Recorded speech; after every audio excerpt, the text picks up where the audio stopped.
obstacle to us achieving sanctification.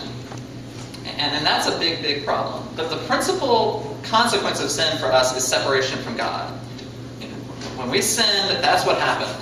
We found ourselves separated from God, and that's really what we wanted.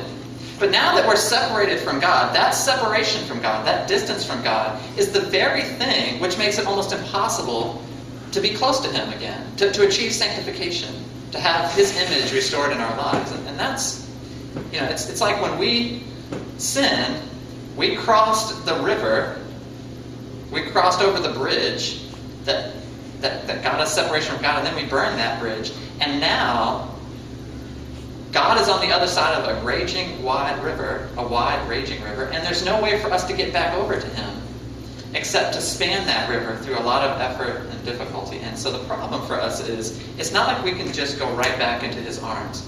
What took us a second to get away from Him will take us forever to get back. And in that position, where we really want to be close to God again, and I think most of us do, those of us who've become believers, we really would like to be close to Him. But when we can't perfectly, Satan looks to exploit that frustration. And that's what Satan is. He's an exploiter. He looks for weakness. He looks for things that are frustrating to us, which cause us angst, which vex us, and then he uses those things as wedges. And he's very, very good at it. And one of these principal things that he likes to use is this frustration we have at not being able to be close to God. And what he's come up with, and what he has finally honed and tuned, is idol worship. And you and I both know there's little that's sillier than worshiping an idol. Okay? And when we see it in the Bible, we think, wow, how silly is that? When we look at the story of the Israelites building a golden calf and worshiping it, when Moses is up on the mountain getting the Ten Commandments, we all read that and we all go, I would never do that. That's ridiculous. What, Moses is gone for a week and I'm worshiping a golden calf that we made out of the jewelry that you look at it and you say, that's ridiculous. But we all do it, don't we? It is a silly exercise. I mean, it's like the farmer who won't harvest his crops because he's afraid of the scarecrow that he put out there. Can you imagine that? Or it's like a man marrying a doll. Who would do that? Or like a child being given a plastic chainsaw and thinking they're going to be able to do any work with that. We all recognize it as hopelessly silly. But the good thing about idols, and the reason why idols work for us, is that they're visible, they're tangible, they are, and they're very, very near to us. Okay? So when you have an idol, you have the things in an idol which we do not have in God, because God is not visible to us. He is not tangible. You cannot embrace Him.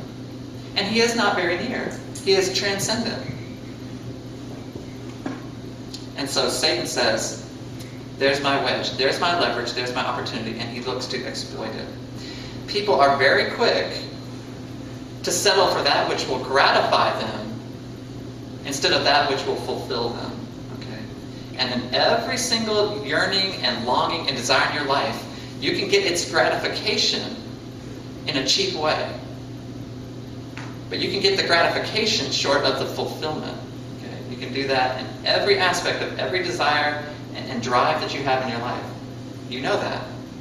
And so an idol can give us the spiritual gratification that we desire without the spiritual fulfillment.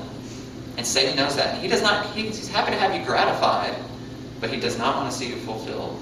And we all fall prey to it. And so here, in this passage and throughout all the Old Testament and much of the New Testament, you see again and again and again God making a case against idols. And it seems so silly, it seems like such a waste of time for him to employ one of the Ten Commandments in this regard, and to employ all these prophets, and to employ the Apostle Paul and Christ himself and all these other people to go against idols. But it's important because idol worship is a real problem in all of our lives. That desire to worship and to be obsessed with the material over the eternal, over the spiritual. Okay? We can be near to God, we can be close to Him, we can hear from Him, but it's a lot harder than using a simple idol. And so here, I just want to take a look at this one particular case. And like I said, I could have chosen from probably 100 arguments against idols, but let's look at this one today. And I'm going to use a device in order to look at it. And that's the way a jeweler appraises a diamond. You know, when a jeweler goes to Antwerp or Belgium or wherever he goes, and he has a diamond, he appraises it. He looks at four things. He looks at the diamond's cut, the diamond's clarity, the diamond's color, and the diamond's carat weight. And so, just going to use those same four things to see if we can't appraise idols today. It's just one of these little things preachers do. You have to put up with it. It's just the way. All right, so let's take a look at that today. Well, first of all, let's appraise the cut of the idol, of the diamond, the idol. Let's look at verse 21 again. Here, God says, present your case, talking to the idols, which of course is silly, and God is trying to really be absurd to make his point. But he says, present your case and bring forward your strong arguments, the king of Jacob says. Well, why is it important? What's the cut? Look at a diamond. What does it mean by the cut? Well, every diamond comes in a rough shape. They don't come like you see them in settings on rings and necklaces and so on and so forth. And what the diamond cutter is trying to do is he's trying to cut the diamond in such a way so that when light goes and hits the diamond, it will be collected inside of the very dense stone and redirected and radiated out through the many facets that he cuts on the top.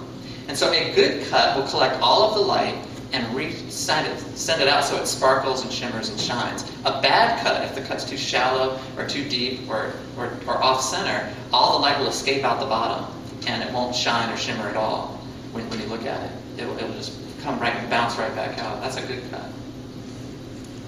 Does it sparkle? Does it shine? Well, does an idol radiate brilliance in its arguments? You know, that's what I want to assess today.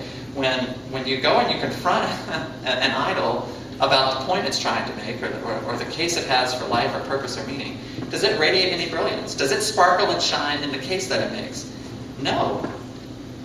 And again, this whole thing was meant to be absurd by the Lord, telling an inanimate object to talk to him and to make a case. Because what are idols? Idols are dumb, they are mute, and they are inanimate.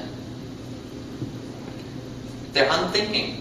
They're unspeaking. They are inanimate material objects. Of course they cannot make a case. Of course they radiate no brilliance, no insight, no understanding.